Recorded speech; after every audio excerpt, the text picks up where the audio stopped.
tell me. I hear they're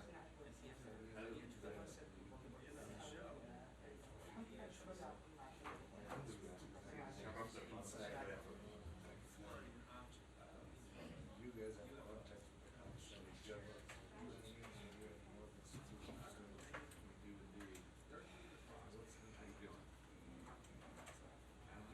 And it flies from the station to be Wednesday.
Hello, everyone. Afternoon. Happy Monday. Happy day after the Super Bowl to Chiefs fans. Condolences to the are you a 49ers fan? Yeah. So am I, Saeed. We have an issue in which we agree. Vadon is a lot of 49ers fans in this room. Well, as condolences to all my fellow 49ers fans. The only thing I will say, if any of you thought that Patrick Mahomes wasn't going to do that at some point, then you haven't been watching Patrick Mahomes for very long. Anyway, on to the topic at hand. I'm going to start with some opening remarks. We are pleased today to welcome Dr. Kurt Campbell as Deputy Secretary of State, following his confirmation by the Senate on February 6th and swearing in this morning. Deputy Secretary Campbell's distinguished career includes service in the Navy, positions at the Treasury Department and Pentagon, his previous service as the State Department's Assistant Secretary for East Asian and Pacific Affairs, and most recently at the White House as the Indo-Pacific Coordinator. He also brings extensive experience outside of government, including in academia, the think tank community, and the private sector. We will share more about Deputy Secretary Campbell's engagements as he begins his role in advancing President Biden's and Secretary Blinken's vision of a world that is more free, open, prosperous, and secure. But for today, I just wanted to welcome him to the building. On behalf of all of us here, we look forward to working with you. And with that, Sean, do you want to start us off? Rafa? Sure. Very different. All right, I was just trying to go in order from the usual way we go. Sean, go ahead. Yeah. Could I ask you about the operation in Rafah that the Israelis had? First of all, if the United States has an opinion on this, I mean, there were quite a few, over 100 civilian casualties apparently. The president has publicly called for Israel to have a plan for civilians there. Are you under the impression that this is part of a larger operation? Was this a specific thing to get hostages? To what extent are you okay with this going ahead right after the president's conversation with the prime minister? So a few things about that. One, I will say with respect to this specific set of airstrikes, I will let the Israeli government speak to what they were intended to do, what they were intended to accomplish. That's appropriate for them to speak to. I will say that as the president made clear, as the secretary made clear in his conversation with the prime minister and other members of the Israeli government on the trip last week, we do not support any military campaign in Rafah going forward as long as they cannot properly account for the 1.1 million people by some estimates who are in Rafah today, some of whom have already been displaced, some of whom have been displaced multiple times. We think there needs to be a credible plan that they can actually execute before they undertake any military campaign in Rafah. Now, that said, they have conducted airstrikes against Rafah really since going back to the original days of the campaign. It is not our assessment that this airstrike is the launch of a full-scale offensive happening in Rafah. We just saw, obviously, the order from the prime minister last week to the Israeli military to develop a plan for dealing with Rafah. We look forward to reviewing that plan. We look forward to being briefed on it. And we will make clear, as we did last week and as the president did in his conversation over the weekend, that without such a plan that is credible and that they can execute, we do not support a full-scale military operation there going ahead. And could I just push that briefly? We say you would not support it. I mean, this is, of course, the language of the White House as well. What does that actually mean? Does that mean say no, don't do it, it's not a good idea, or does that mean that there are actual repercussions or that to the relationship? Look, I don't want to get ahead of the events as they currently stand today. They have said that they will implement, they will develop, and they will implement a humanitarian plan. We have made clear that we think it is imperative that they do so, and we're going to look and see what they develop. On Rafah, you said it's not U.S. assessment that the airstrikes are the start of a full-scale offensive there. Is it your assessment that they will soon launch the full-scale offensive there? Again, so first of all, with respect to this airstrike, as I said, they have conducted airstrikes against military targets in Rafah going back to the beginning of the campaign. But it is our assessment this is not part of a full-scale military operation there, because we heard what the prime minister said over the weekend, which he has just tasked the military with developing that humanitarian plan. It has not been developed yet, let alone executed. And it is our expectation that a plan should be developed, it should be credible, it should be executed before they launch such a military Right, campaign. but did you get any assurances from the Israelis that they're not going to proceed with Rafah offensive unless they get that plan in there, because the humanitarian plans for everywhere else in Rafah was not very robust and sound either. It wouldn't have led to this civilian death toll and the humanitarian crisis that the enclave is facing right now. I am not going to speak for the Israeli government. I will speak for the United States and make clear what our expectation is. And the expectation is as I have outlined it, and we have communicated that quite clearly with them. Okay, to push a little bit more on Sean's question, like EU's foreign policy chief Borrell, for example, said U.S. should consider cutting aid to Israel, and we know that there is growing frustration with Netanyahu's government. Is that at all a possibility that the administration is considering if, it would not have any success in the coming days in terms of moving Israel? So let me say a few things about that. The most important of which is that we have pursued the policy that we think gives us the maximum ability to be successful in influencing how Israel conducts its military campaign. And how are you happy with the results of that? In many cases, no, absolutely we are not. We are happy with the fact that we have been able to get humanitarian assistance into Israel. That is the direct result of into Gaza. That is the direct result of U.S. intervention. But at the same time, there has not been enough humanitarian assistance that has gotten in. We are happy with some of the deconfliction measures that Israel has put in place at our specific urging, at the request of the Secretary and others in the administration. Those deconfliction measures have not been as successful as we would like them to be. We are happy that over the past month, we have seen civilian casualties come down from the incredibly high rates that they were. They are still alarmingly high. They are still way too high. So in all of this, it's a process where we engage with the Israeli government, look to use every bit of expertise that we have to communicate to them the steps that we ought to take. And we use all of the levers at our disposal to influence them to the best of our ability, and that'll continue to be an ongoing process. So you're still ruling out cutting of any aid? I am not ruling anything out. I'm saying we have not made the assessment that is a decision, or that is a step that would be more impactful than the steps that we have already taken. And at the same time, you have to look at the fact that how such a step would be received by Israel's opponents, both inside Gaza and outside of the state of Israel. So Matt, can you just say What levers have you used? So we have used diplomatic levers. The Secretary That has... means that means the Secretary and the President and you and Kirby and whoever else standing up and saying, wagging your finger and saying that that's not really leverage. We have engaged with them on at a multitude of levels at this administration. And as you look at the list that we just went through with Humera, we have seen them take steps at our urging that have had real tangible impact, but they have not been enough. But what levers have you actually used? I think that when the United States of America stands up and says something publicly, it matters.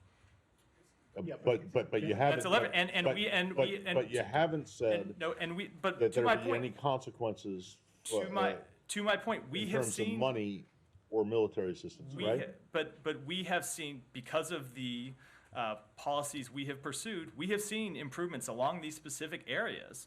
Okay, we have seen fine. tangible improvements.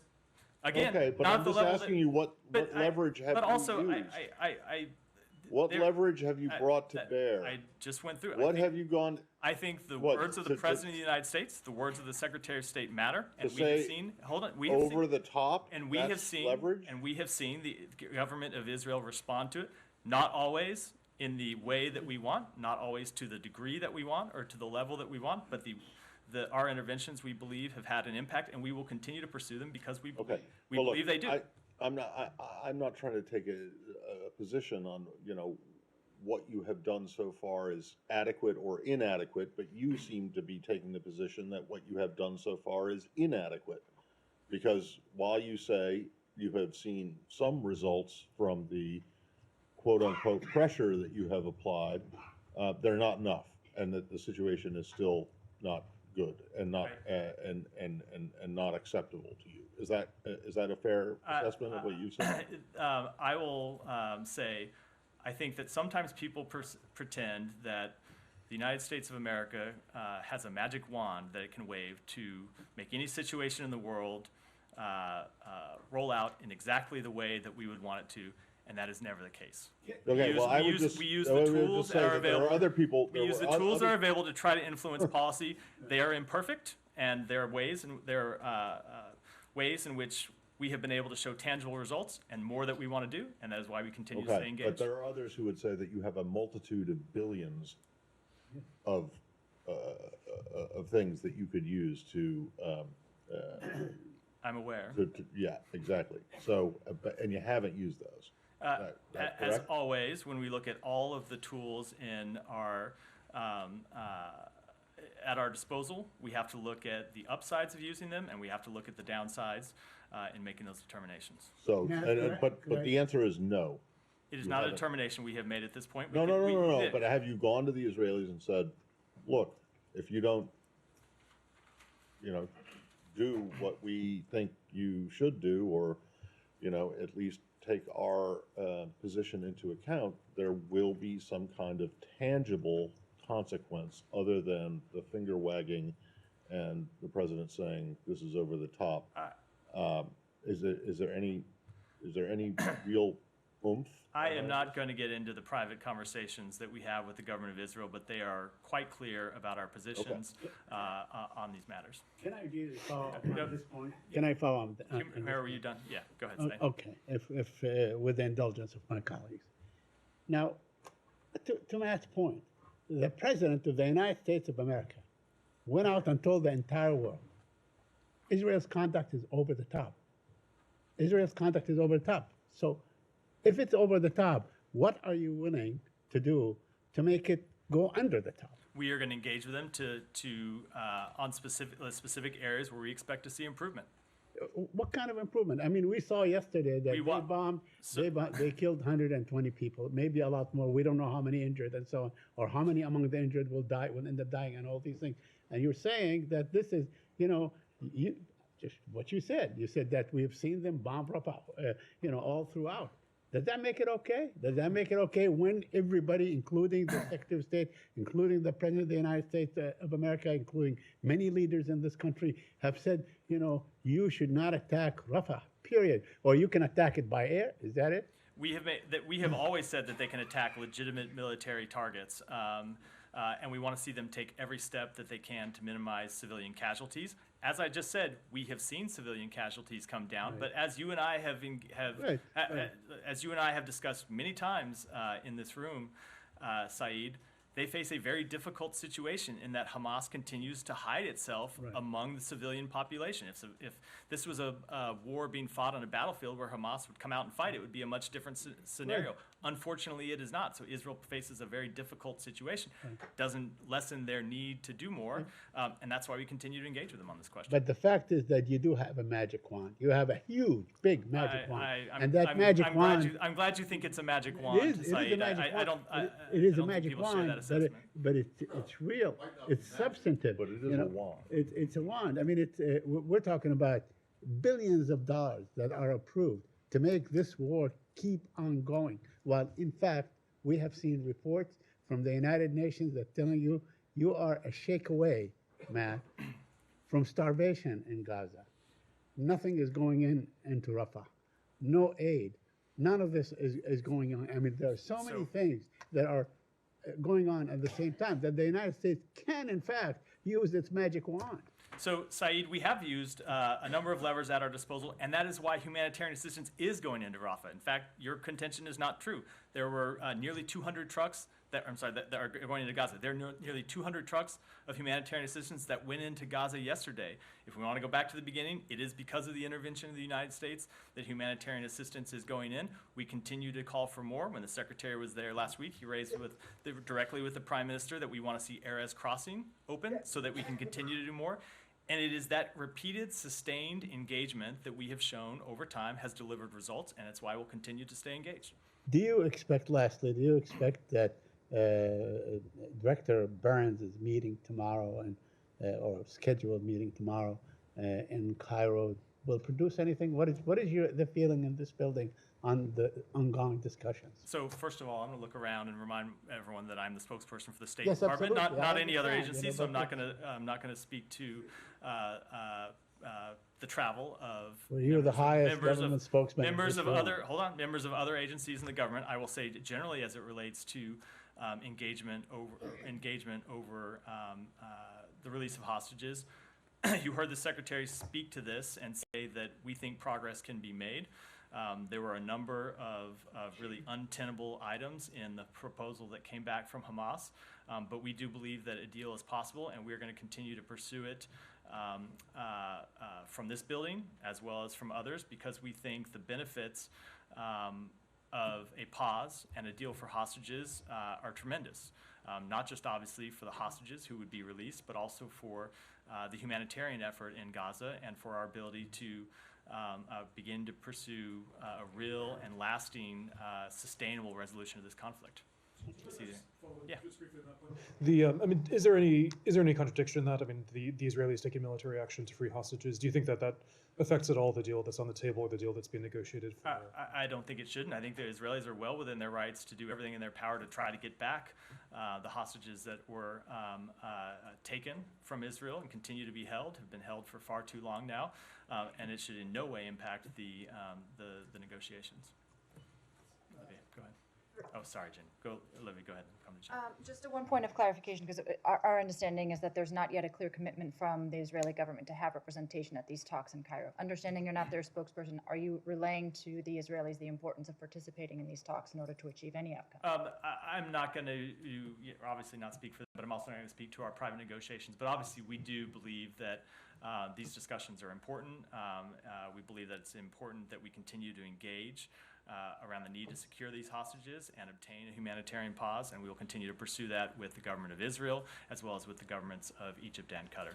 And you believe these activities in Rafah, your view is not that it is not the unspooling of a campaign, but do you believe they're counterproductive to hostage talks?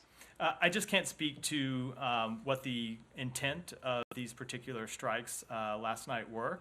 But look, Israel has had an ongoing military campaign, so I don't know why a new set of strikes would change the nature of these negotiations. They have been conducting a military campaign since shortly after the immediate hours after October 7th, so there's nothing really there that should have an impact on But these this happens talks. to target a city center where 1.2 million Palestinian civilians are concentrated. Correct, but I'm not sure why that would have an impact on the hostage talks. If Hamas was going to pull out of these talks, maybe Hamas should stop hiding. But it's Hamas that continues to hide behind those civilians. Well, with respect, I mean, it's to the Secretary's line that, not forgetting a common humanity here is what I thought was top of mind for the administration. Of course, it is top of mind for the administration. Israel does still have the need, or the ability, and the need, and the right to carry out legitimate military campaigns that target members of Hamas, Hamas leadership, Hamas battalions. We support their right to do so, but we want to see them conducted in full compliance with international humanitarian law, and we want to see them minimize civilian casualties, and when we see reports of civilian casualties, we raise those directly with the government of Israel and seek more information about them.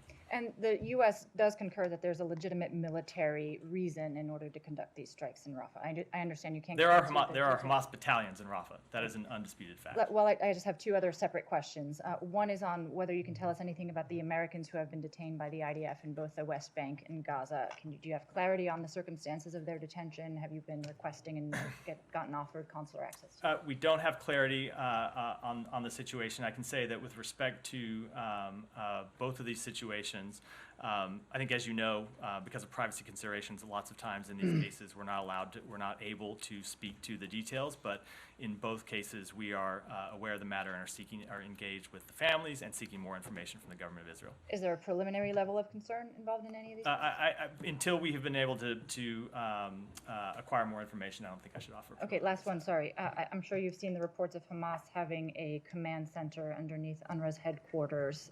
Does that alter the U.S.'s thinking in terms of the potential resumption of funding down the line is it being linked at all to the issue of the 12 employees who are alleged to have involvement in October 7th? So we believe that's a matter that needs to be investigated, and we have sought further information from both the government of Israel and from UNRWA itself. We'll continue to engage with them to seek out more information. With respect to the investigation that the UN is conducting, clearly this is the type of thing that they ought to look at.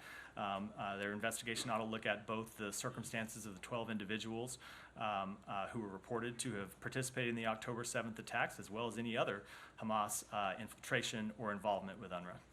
Thank you. Yeah, go ahead. I'm good, Jen. Yeah.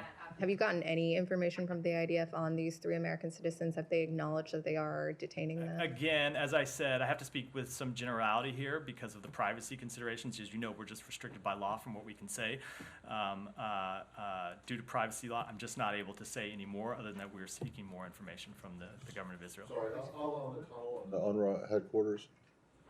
Are you saying that you accept, that you believe, you have no reason to doubt the Israeli claims that there were? No, I said we're seeking more information from both the government of Israel and UNRWA about the matter. So you're not entirely sure yet? But the point of seeking information is to get that information and Well, make an assessment. Fair enough, but Yeah. I just wanted to make sure I understood your Yeah. response. Thank you. And then on Yeah, the go ahead. Rafah situation, the Egyptians have reportedly threatened to pull out of the Camp David Accords if Israel is to move forward with this full-scale operation in Rafah. Is this something that's been conveyed to the U.S.? How concerned are you about the collapse of this? Look, I just think that gets several steps beyond where we are today. I think where we are today is that we have said we want to see a credible humanitarian plan developed, one that can be executed before any operation proceeds. The Prime Minister has asked the Israeli military to develop such a plan. We are a long way ahead of being able to talk to what potential ramifications are, and I don't think it's appropriate for me to speculate on those today. And then I have one on non-Middle East stuff, if you Okay, want to I'll come come back. back to you. Go ahead. There is some reportings that the plan that Israelis are working on for Rafah is to build a tent city by Egypt and funded by the United States and some of your GCC allies. Are you aware of this reporting, and is this something that you can support? I'm not aware of that reporting. I would say that again, we're it's not quite, maybe not quite far down the road as Jenny's question, but a little further down the road than where we are today. The Prime Minister has just asked for this humanitarian plan to be developed yet. Our understanding is it's not yet been developed. We certainly haven't seen it. So we will look to see what the government of Israel develops and we're prepared to react to that, but I don't think I'm ready to react to any But what plan, in your assessment, what this plan will look like? I don't know what the plan is going to look like because No, we are not the ones developing. something will be I will acceptable say to you. what we would expect for any plan is that it have a credible means for dealing with the hundreds of thousands, probably over 1 million people who are currently in Rafah. Something that puts civilian protections first and decides or ensures that civilians are protected, that they have a chance to get out of harm's way, that they have access to food and water and medicine. All of those are the elements of any type of plan that we would find credible. But importantly, it has to be a plan. I keep using this word because I want to make sure everyone hears me. Not just a credible plan, but one that can actually be executed. So just to make a fine point on this. So are you saying that you are not opposed or would not be opposed to paying for whatever Israel's plan is to whenever it comes out? I was. I mean, do they have to pay for anything? I was commenting. They're the ones who are doing this. Do they? So or we are getting. You and the GCC are going to pick up the tab for all of it? I am not aware of any proposal for the United States. No, I know, but are you opposed to? Are you opposed to paying for? Matt, I don't even know what the report he's referring to is. I have heard. Forget about Hold on. I know, but referring to. you can. Is the United States prepared to pay for the plan that Israel may or may not come up with for the evacuation of civilians? That has from not Rafah? been the role of the United States in this conflict. I do not foresee it being the role of the United States. Okay. That said, the reason why it's hard to answer any kind of thing definitively, we provide money to humanitarian partners in the Yes. region, and they do things like provide food and water to people who are in Gaza, so that you could see how that kind of funding could be used in that regard. But not specifically to the way you propose it. Yeah, go ahead. Two quick ones before we close the loop on the hostages. What is your understanding, or like, do you have a timeline on when you're expecting a response from Israel on the Hamas counter proposal? I don't want to put any kind of timeline on it. No. Right, but you are expecting them to come back with a response to the Hamas counter proposal, so that this would we want so that you can pursue this. we effort. want to see these discussions proceed. We believe that progress can be made, and I will leave it at that. Okay, one more.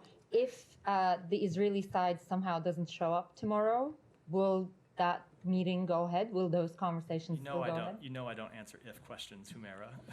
I try. I do. Michelle, go ahead.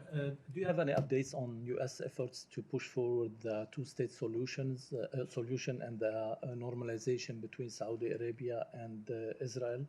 I don't have any updates beyond what the Secretary said, but if you tuned into his remarks in the region last week, he made very clear that this was the subject of conversation between him and his Arab counterparts when we traveled to Saudi Arabia and to Qatar and to Egypt, and it was also the subject of our conversations with the government of Israel. He has been engaging with partners in the region to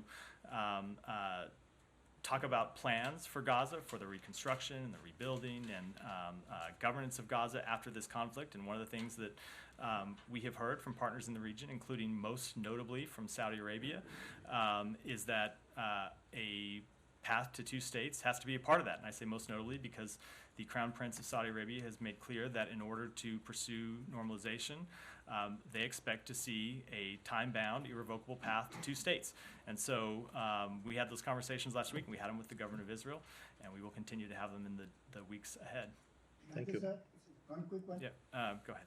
I want to ask you about the decision of Qatar to release 8 foreign military personnel to India. Have you seen that reports, and what's your thoughts on that? I'll have to take that back and get you an answer. Yeah, go ahead. Thank you. Two questions, one on Gaza and one on Turkey, if I may. On the killing of 6-year-old Hind Rayab after an Israeli tank targeted their family car in Gaza, the Geneva-based nonprofit Euromed Human Rights Monitor determined that the IDF is responsible for the bombing of the ambulance that attempted to rescue Hindi. And it also reported that American-made weapons was found at the bombed ambulance. Have you seen that report, and do you have any response? Yeah, we are devastated about the reports of the death of Hind Rajab. I will tell you that I have a little girl that's about to turn 6 myself, and so it is just a devastating account, a heartbreaking account for this child, and of course there have been thousands of other children who have died as a result of this conflict. And every one of them is a tragedy that I can tell you everyone in the United States government feels quite deeply. We have asked the Israeli authorities to investigate this incident on an urgent basis. We understand that they are doing so. We expect to see those results on a timely fashion, and they should include accountability measures as appropriate. And do you have anything to say on that? American-made weapons were found at the site. I just don't. I'm not able to verify. Is the U.S. assessing whether or not Israel is using that weapons in accordance with the laws of war?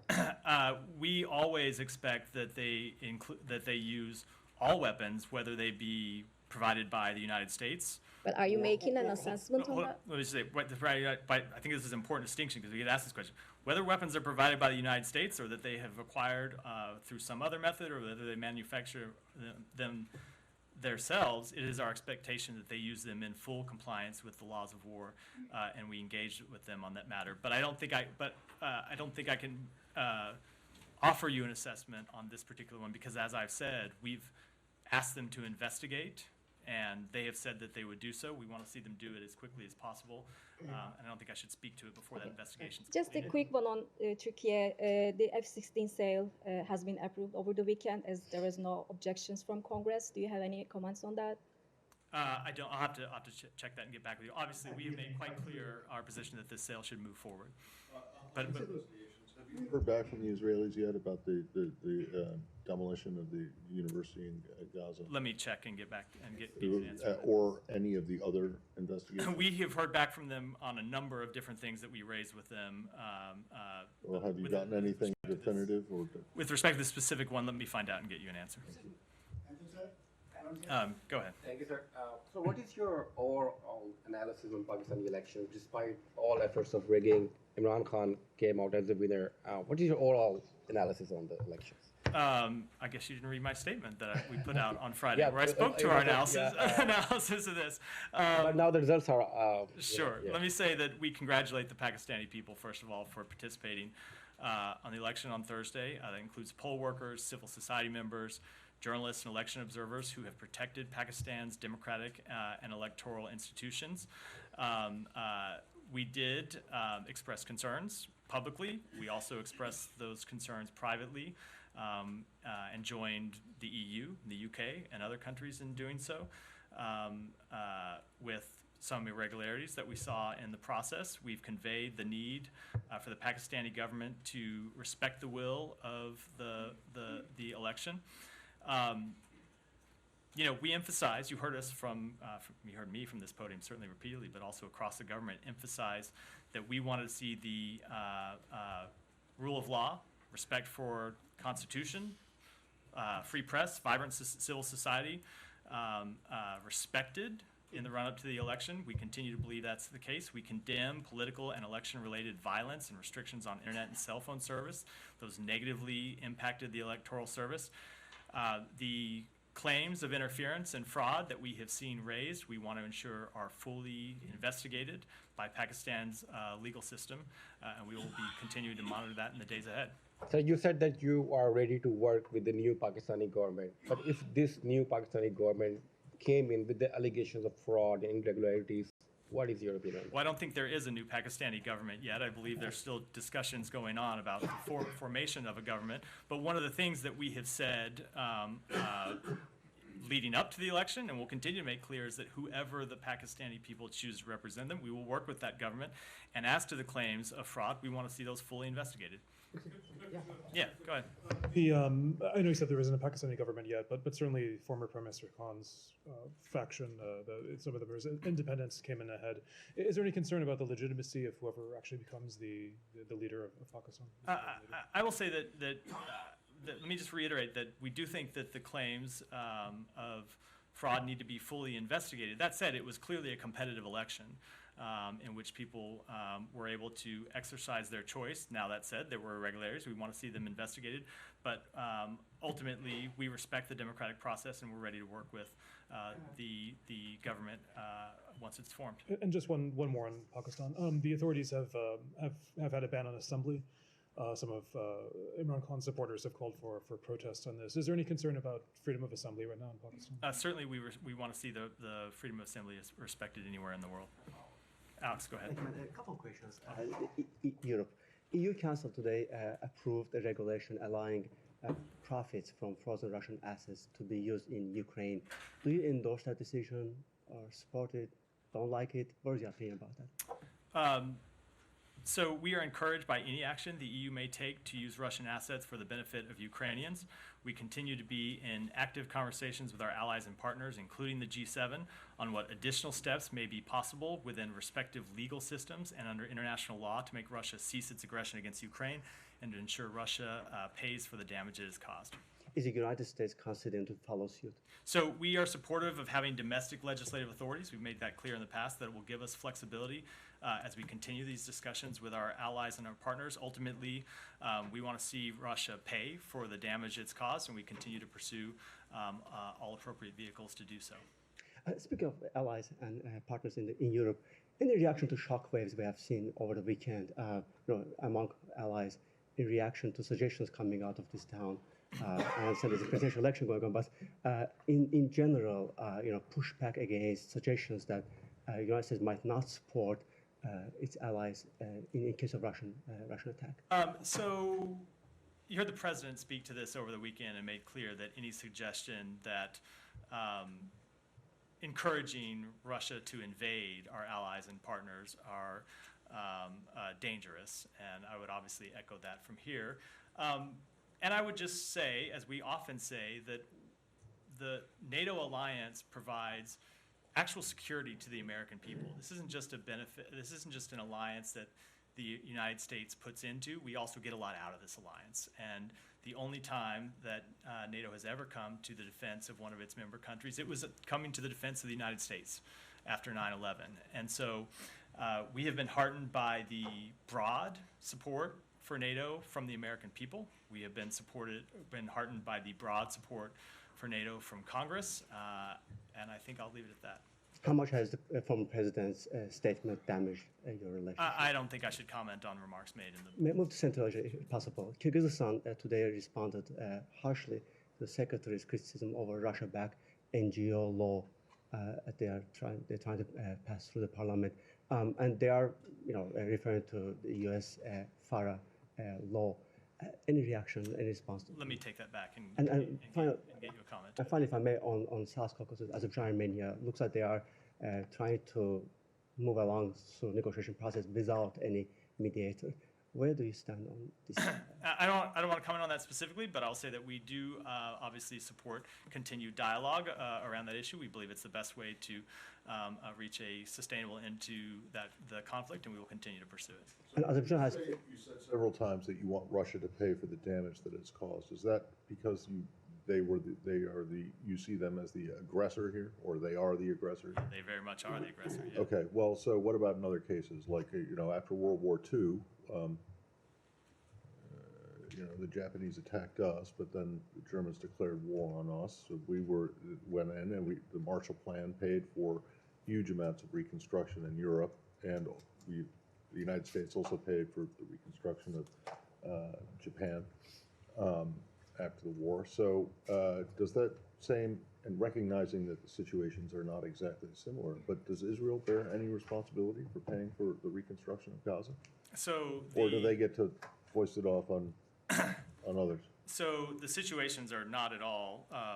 No, but they're all conflicts, and I realize that World War II is over, and the Ukraine war is not over, but neither is the Gaza war. And you're saying that Russia right now has to pay for the damage that it caused in Ukraine. So I'm just wondering, would you say the same, that Israel should pay for at least some of the damage that it has caused in Gaza, even though it's fighting, for what you say is a completely justifiable, or what is a completely justifiable? So what I would say on that matter is that one of the things that we have heard through the Secretary's diplomacy in the region is that there are countries who are ready to step up and help pay for the reconstruction of Gaza.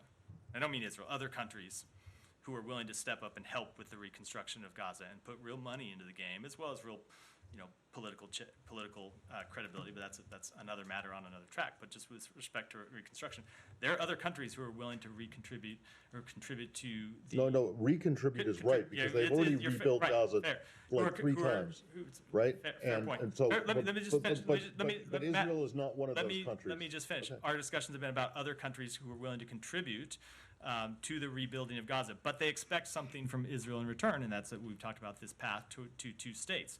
But what about money? I'm not going to get into the hypothetical, because we think the policy that we ought to pursue is this path that the Secretary has laid out that would lead to the rebuilding of Gaza, and would avoid the question that you are putting on the table.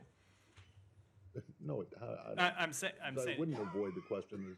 Someone's got to pay for it. No, I'm saying it avoids the question of Israel having to pay for it. The path that we think forward is the one that we put on the table. So you think that path would relieve Israel of any it would certainly. from I do not want to say any. We are fully well down the path that we have not hardly even started walking at this point. Fine, but certainly, the same thing. You could say the same thing about Ukraine. That war is not over yet either. It would bring other countries to the table.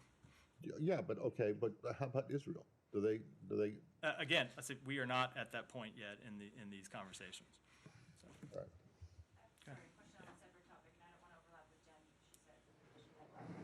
All right.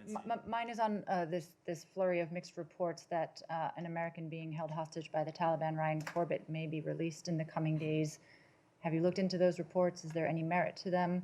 And can None that I'm aware of. there's no No, there are no factual plans basis for that them? we're aware of for him to be released. It is obviously a matter that we continue to engage on. We continue to seek his release.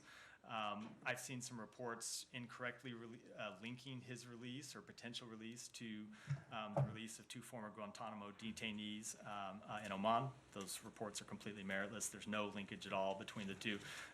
My understanding is that the release of those two former detainees in Oman was the result of the expiration of security conditions or security restrictions that were a condition of their transfer, and there is in no way linked to Ryan Corbett's case. That said, we continue to engage on this.